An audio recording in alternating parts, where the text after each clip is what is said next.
Hello! Today, I finally get to film this video that I've been waiting to record for probably like 6 months now. And it's all about otosclerosis. Just talking about the hearing loss, getting a hearing test, finding out that I have that, different options, ultimately going with the surgery and that whole procedure thing and the healing process and the results.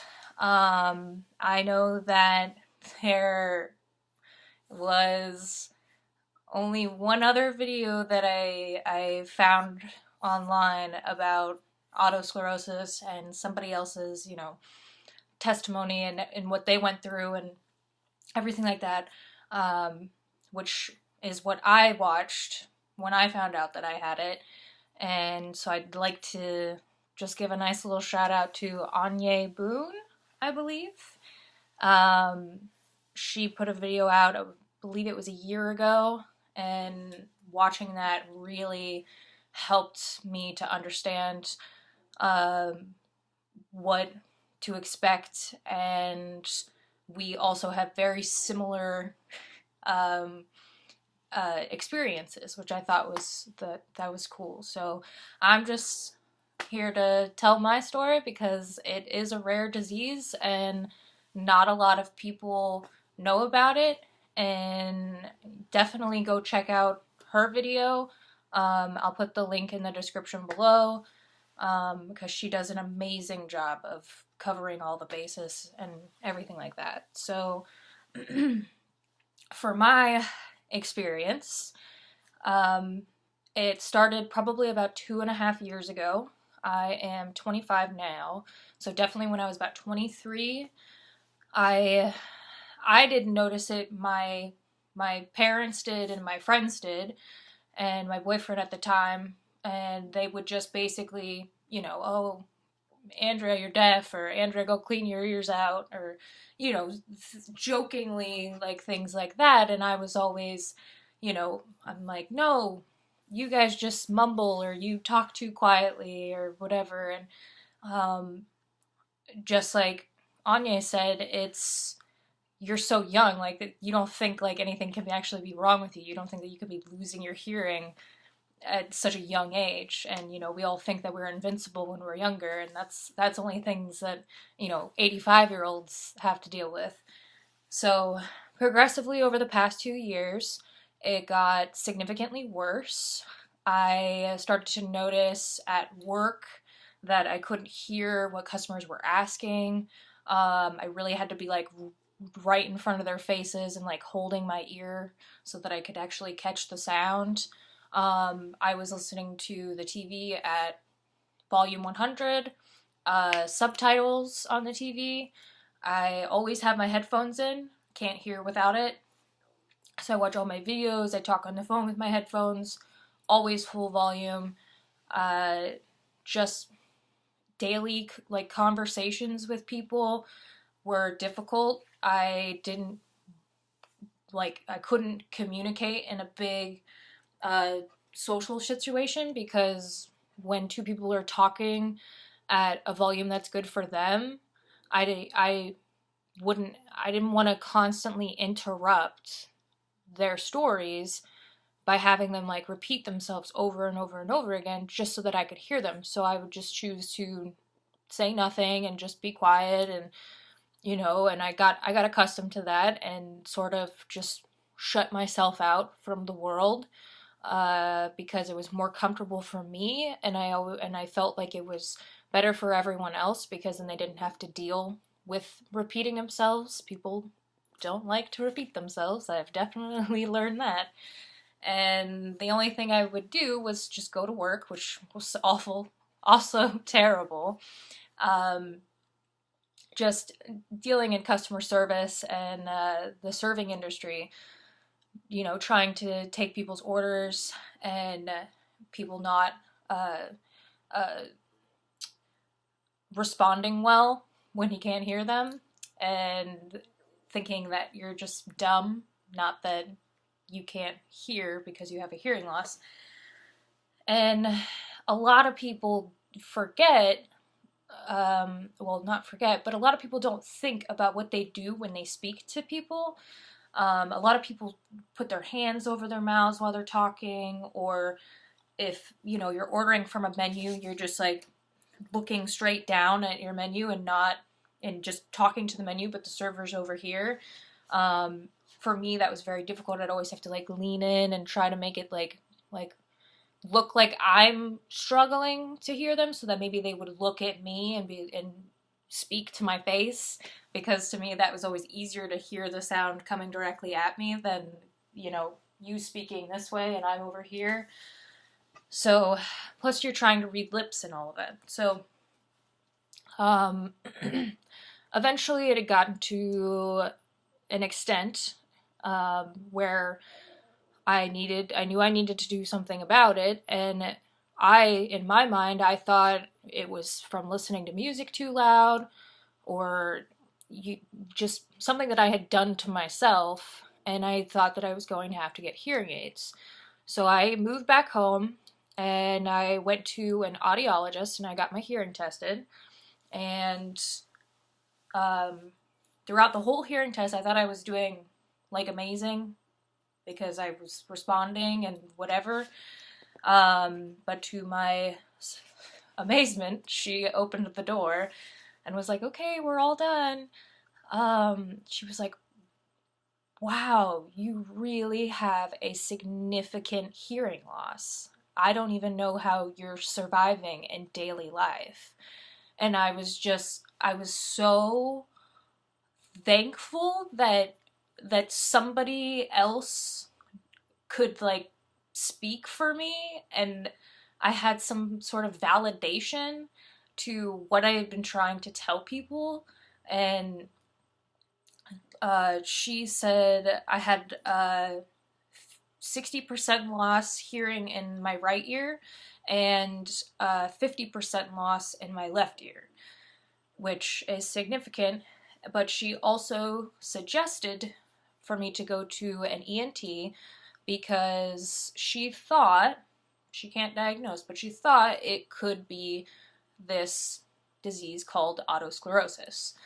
So I had never heard of it before. I'm obviously Googling and researching, and I'm just like shocked that I never came across any of this. And I went to my ENT, Dr. Light, here in Boca Raton, Florida, and they gave me a hearing test, and within like 5 minutes, he was like, yep, you have otosclerosis in both ears. And he basically said, you know, you have 3 options.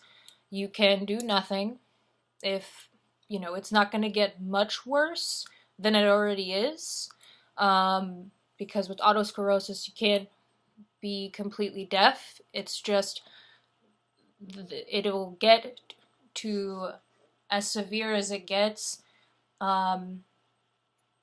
because you basically you won't hear anything after the volume goes down to a certain point. So everything you can still hear. It's just it just has to be above a certain level of volume, and then you'll be able to hear. So you can do nothing, or you can get hearing aids if you can't afford the surgery, or for whatever reason, if that's the route that you want to go. And then the third option is having a stapedectomy, which is the surgery to fix otosclerosis. Now, we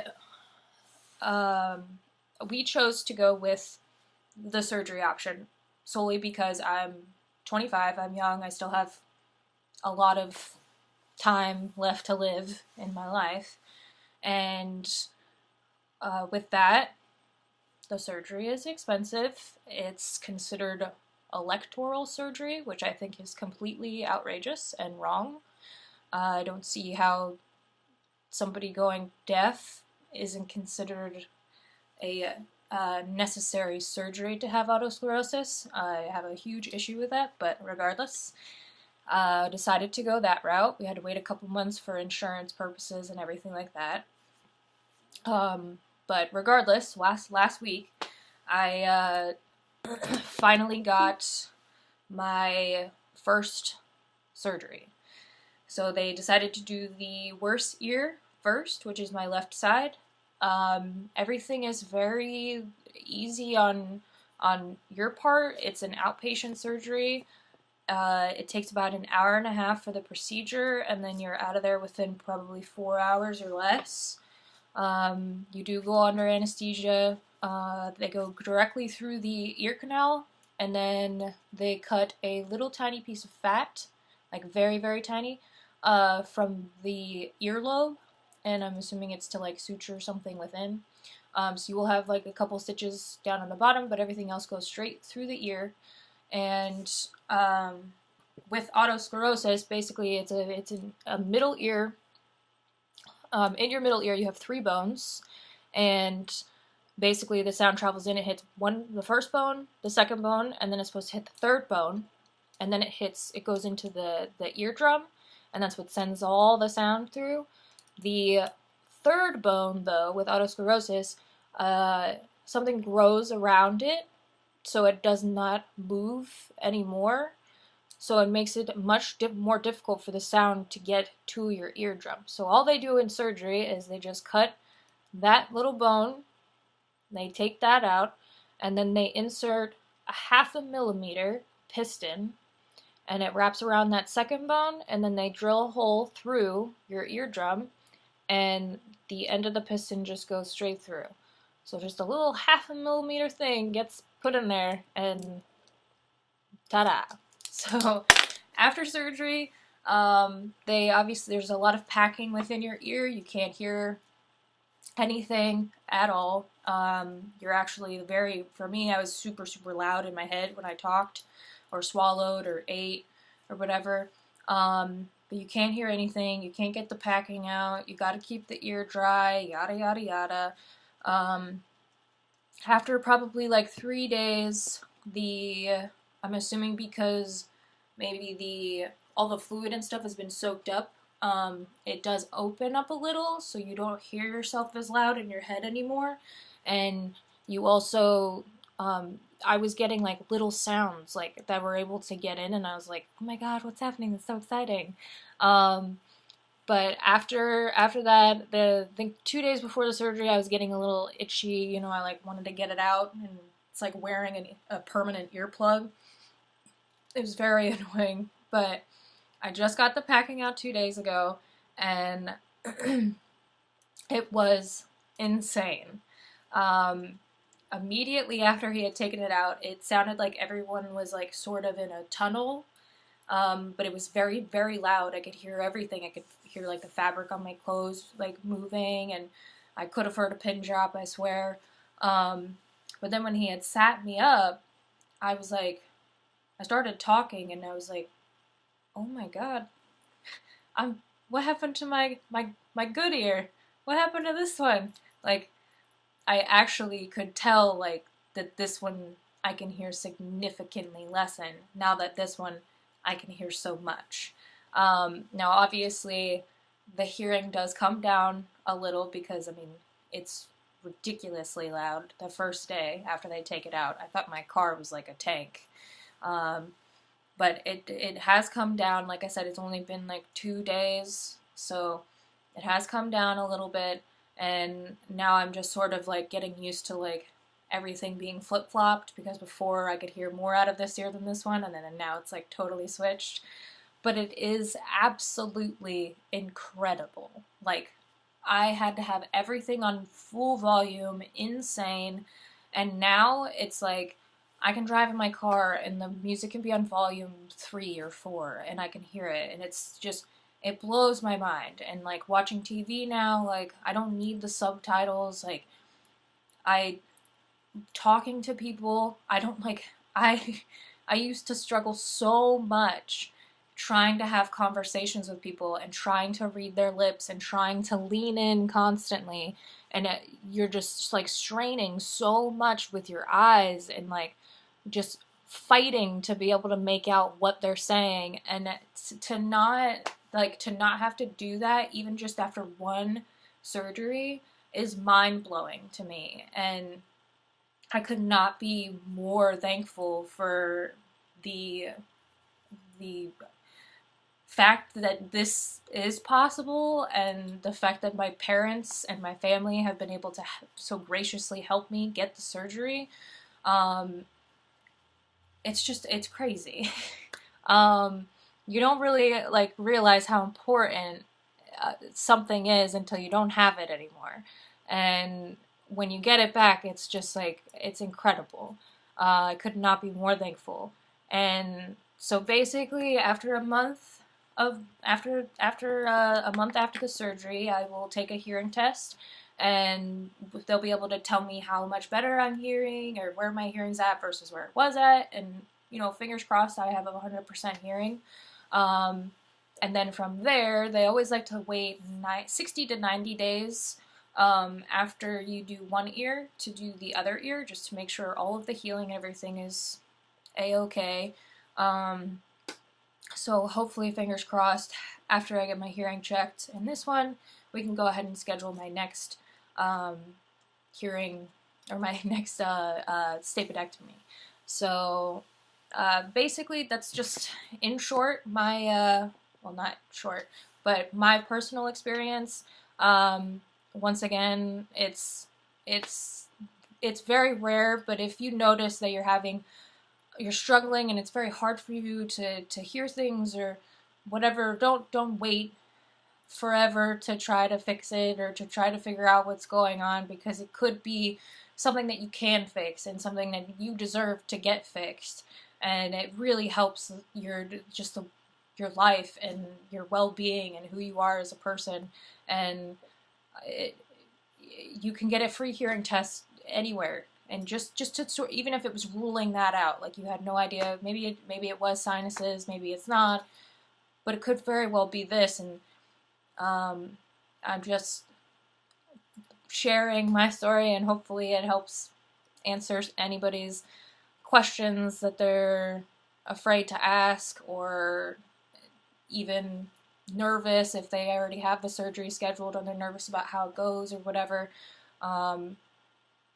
And that's it. Hopefully I will be hearing 100% in like the next 3 months.